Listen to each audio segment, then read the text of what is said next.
জিনার পরিণতি মনে রাখো। জিনা এমন এক গুনাহ যা আল্লাহর গজবকে আহ্বান করে।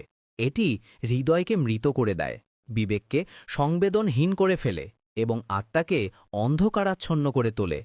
আল্লাহ তাআলা বলেন, তোমরা ব্যভিচারের নিকটও যেও না। নিশ্চয়ই এটি অশ্লীল কাজ এবং একেবারে নিকৃষ্ট পথ।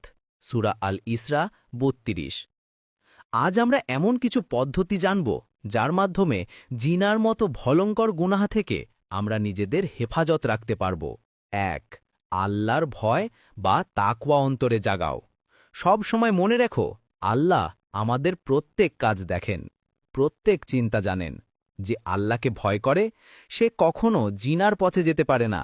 ২. নিয়মিত দোয়া করো।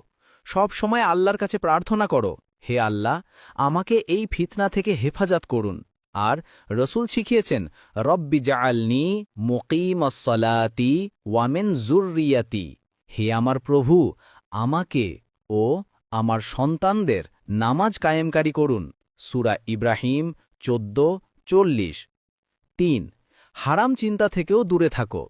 প্রতিটি গুনাহ শুরু হয় চিন্তা থেকে, তাই দৃষ্টি সংযত রাখো। আল্লাহ বলেন, মুমিন পুরুষদের বলো তারা যেন দৃষ্টি সংযত রাখে এবং তাদের লজ্জাস্থান হেফাজত করে। আর মুমিন নারীদেরও বলো তারা যেন দৃষ্টি সংযত রাখে। সূরা আন-নূর ৩০:৩১। ৪. মোবাইল ও সোশ্যাল মিডিয়ার কন্টেন্ট নিয়ন্ত্রণ। অশ্লীল ছবি, ভিডিও বা চ্যাট জিনার প্রথম দরজা। তাই কেবল হালাল ও উপকারী পেজ ফলো করো। বেগানাদের সাথে একান্ত যোগাযোগ এড়িয়ে চলো। ৫. পর্দা ও লজ্জাশীলতার চর্চা করো। হিজাব ও শালীন পোশাক কেবল দেহের নয়, আত্মারও হেফাজত করে। পুরুষ ও নারী উভয়ের জন্যই হায়া বা লজ্জাশীলতা ঈমানের অংশ। রসুল সাল্লাল্লাহু আলাইহি ওয়াসাল্লাম বলেছেন, লজ্জাশীলতা ঈমানের অংশ। সহিহুল বুখারী। ৫. বেগানা পুরুষ মহিলা একসঙ্গে একান্তে থেকো না। রসুল সাল্লাল্লাহু আলাইহি ওয়াসাল্লাম বলেছেন, যখন কোনো পুরুষ ও নারী একান্তে থাকে তখন তাদের মধ্যে তৃতীয় জন হয় শয়তান। তিরমিজি হাদিস নম্বর 2165। ৬. নামাজের প্রতি স্থির থাকো। আল্লাহ বলেন, নিশ্চয়ই নামাজ অশ্লীলতা ও মন্দ কাজ থেকে বিরত রাখে। সূরা আনকাবুত ৪৫। ৭. নিয়মিত কুরআন তিলাওয়াত করো। কুরআনের আলো হৃদয়কে শুদ্ধ করে, নফসকে নিয়ন্ত্রণে রাখে। যে ব্যক্তি প্রতিদিন কুরআন পড়ে তার মন কখনো জিনার দিকে ঝোঁকে না। ৮. হালাল অর্থাৎ বিবাহের জন্য দোয়া করো। বিবাহ হল জিনা থেকে রক্ষার সবচেয়ে নিরাপদ পথ। রসুল বলেছেন, যে বিবাহ করে সে তার দিনের অর্ধেক পূর্ণ করেছে। শাহিহুল জামে হাদিস নম্বর ৪৩১৮। ৯.